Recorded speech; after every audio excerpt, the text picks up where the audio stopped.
महत्वपूर्ण प्रस्ताव आज पारित किए गए, जिसमें एक मध्य प्रदेश के लोकायुक्त पद पर सत्येंद्र कुमार सिंह की नियुक्ति का अनुसमर्थन का विषय था, जिसको कि आज कैबिनेट ने स्वीकृति प्रदान की है।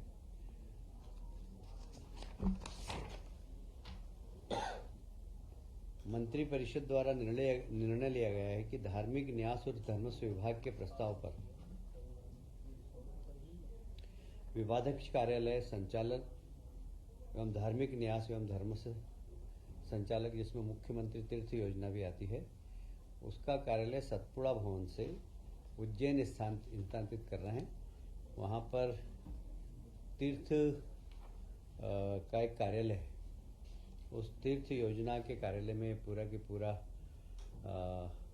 विभाग शिफ्ट हो रहा है। आप सभी जानते हैं कि प्रधानमंत्री जी का जो डिजिटल प्रोग्राम है, उसके अंतर्गत तहसीलें सारी साइबर तहसील हो, उसमें मध्य प्रदेश ने काफ़ी अच्छा काम किया है और साइबर तहसील करीब करीब हमारी सभी बनकर तैयार हैं। उसके अनुसमर्थन का विषय था जो आज कैबिनेट ने स्वीकृति प्रदान की है। अभी किसानों को खाद उर्वरकों की ज़रूरत पड़ेगी, उसके लिए एक बार फिर से मध्य प्रदेश राज्य सहकारी विपणन संघ को नोडल एजेंसी घोषित किया है और उसमें लगभग 850 करोड़ की निःशुल्क शासकीय प्रत्यावर्ती स्वीकृत की जाती है।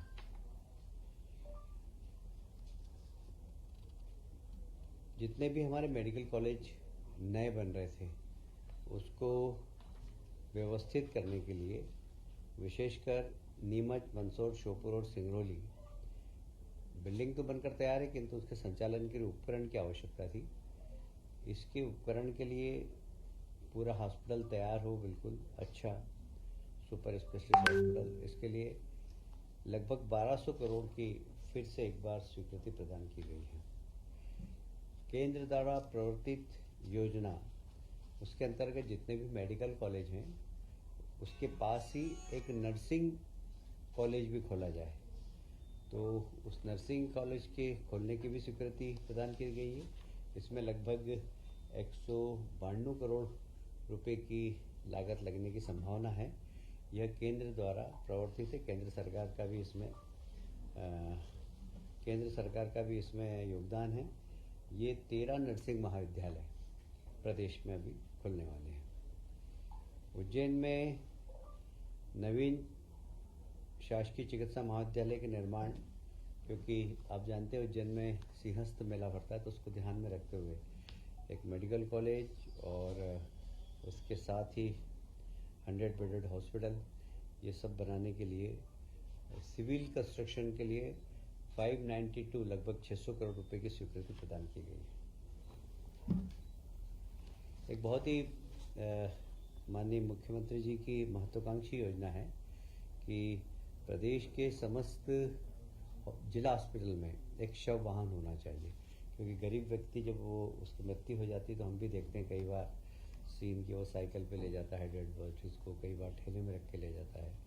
तो निःशुल्क शव वाहन सारे जिला अस्पताल में रखे जाएंगे और कलेक्टर और सीएमओ को उसका अधिकार दिया जाएगा कि वे शव वाहन को, गरीब व्यक्ति है तो उसको निःशुल्क अपने घर तक पहुंचाने की व्यवस्था कर सके। एक और माननीय मुख्यमंत्री मोहन यादव जी की बहुत ही महत्वाकांक्षी योजना है पीएम श्री एयर एम्बुलेंस सेवा संचालित करना। यह आज कैबिनेट ने पास किया। इसमें एक हेलीकॉप्टर होगा, एक हवाई जहाज होगा। इसको भी यदि कोई व्यक्ति जिसके पास आयुष्मान योजना का कार्ड बना हुआ है, उस व्यक्ति को निःशुल्क कहीं एयर एम्बुलेंस से जाने की आवश्यकता हो किसी शासकीय हॉस्पिटल में, तो उसको तत्काल निःशुल्क रूप से ले जाने की व्यवस्था होगी। कौन सा पेशेंट होगा, ये निर्णय सीएमओ और कलेक्टर दोनों सुनिश्चित करेंगे। बाकी लोगों के लिए कोई निर्धारण है? यदि कोई व्यक्ति प्राइवेट हॉस्पिटल में अपना इलाज कराना चाहेगा तो उसकी एक शुल्क रखेंगे, उसका वह शुल्क का निर्धारण भी अतिशीघ्र करेंगे। एनडीबी योजना के अंतर्गत भोपाल के मुखर्जी नगर कोलार मार्ग, वहाँ पर 15 किलोमीटर की लागत की 305 करोड़ की पुनरीक्षित प्रशासकीय स्वीकृति प्रदान की गई है, जिसके अंतर्गत रोड के आसपास नालियाँ बनेगी, लाइट लगेगी, सुंदरीकरण होगा और यह पुनरीक्षित बजट में प्रावधान किया गया है। प्रदेश में समर्थन मूल्य पर विकेंद्रित प्रदेश में समर्थन मूल्य पर विकेंद्रित योजनागत खाद्यान्न के उपार्जन, सार्वजनिक वितरण प्रणाली व अन्य शासकीय योजना के संचालन हेतु डेफिसिट पूर्ति के लिए निःशुल्क शासकीय प्रत्यावर्ती की स्वीकृति दी गई है। लगभग 3,000 करोड़ के आसपास होगी, 30,000 करोड़ के आसपास होगी। यह गारंटी सरकार कैबिनेट ने आज प्रदान की है।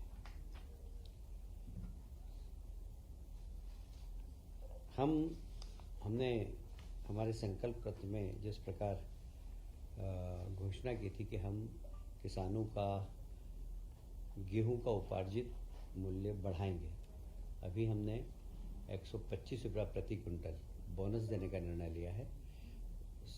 सरकारी जो एमएसपी है वो लगभग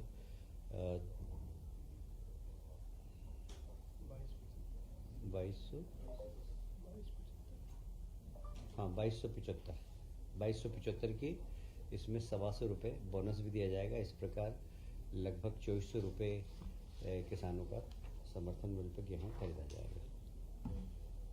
आईआईटी इंदौर के द्वारा देश का पहला deep tech research discovery campus Ujjain में स्थापित किया जा रहा है। यह लगभग 237 करोड़ की लागत से बनेगा। आईआईटी इंदौर से हमने अनुबंध किया है कि वे सिर्फ उज्जैन ही नहीं, मध्य प्रदेश के जो हमारे 6 इंजीनियरिंग कॉलेज हैं उनको भी हाईटेक करने के लिए हमें गाइडेंस प्रदान करें, जिससे कि education, quality education Madhya Pradesh में हो इंजीनियरिंग का, और हम उसका स्तर आईआईटी तक ले जाना चाहते हैं क्रमानुसार। उसमें लगने वाले का जो भी खर्च होगा वो समय समय पर राज्य सरकार बजट के माध्यम से स्वीकृति प्रदान करेगी। प्रधानमंत्री जी की जनजातीय आदिवासी न्याय महाअभियान, ये बहुत ही प्रधानमंत्री का रुचिकर है। इसमें हमारे प्रदेश में वे जनजातियाँ जो बहुत पिछड़ी हुई, विशेषकर बेगा,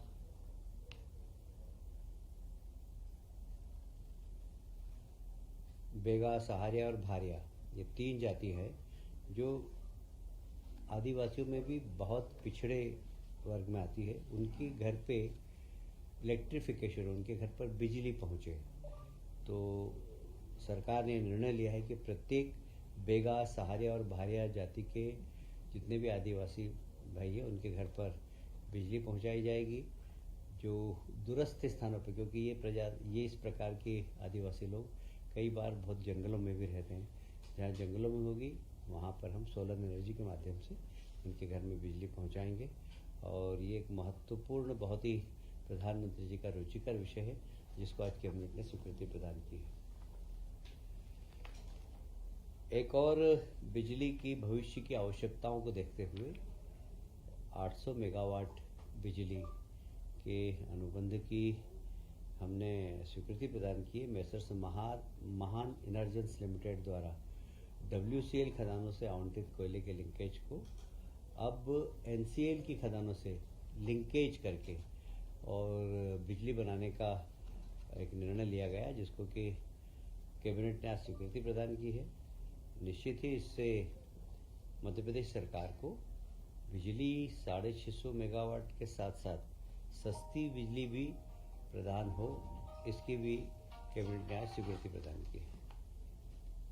आज का विषय समाप्त होता है। मैं सिर्फ एक स्पष्टीकरण करना चाहता हूँ कि कल समाचार पत्र में नेता प्रतिपक्ष ने ये कहा कि उनसे राय ली नहीं गई, शायद उनका ये असत्य बयान है। सीएम हाउस के एक अधिकारी स्वयं उनके घर गए, आधा घंटा बैठे भी थे। उनको बताया गया कि इसमें चीफ जस्टिस, मुख्यमंत्री और आपके सहमति लगती है। यदि वे असहमत हो तो भी बहुमत के आधार पर ये निर्णय लिया जा सकता है। क्योंकि इस प्रस्ताव पे चीफ जस्टिस ने पहले साइन कर दी थी, मुख्यमंत्री जी ने साइन कर दी थी। उनसे आग्रह था कि आप भी साइन कर दें, क्योंकि कभी भी चुनाव की आचार संहिता लग सकती है, इसलिए इसको अतिशीघ्र करना है। तो ये उनका कहना असत्य कि उनसे पूछा नहीं गया। उनके घर मुख्यमंत्री जी के वरिष्ठ अधिकारी 1 घंटे बैठकर आए। माननीय मुख्यमंत्री जी ने भी उनसे फ़ोन से बात की थी और उनसे कहा कि अगर आपकी असहमति है तो आप पैसा लिख दीजिए। पर ये बयान कि उनसे पूछा नहीं गया, उनसे राय लेनी गई, उनको बताया गया, बिल्कुल असत्य है।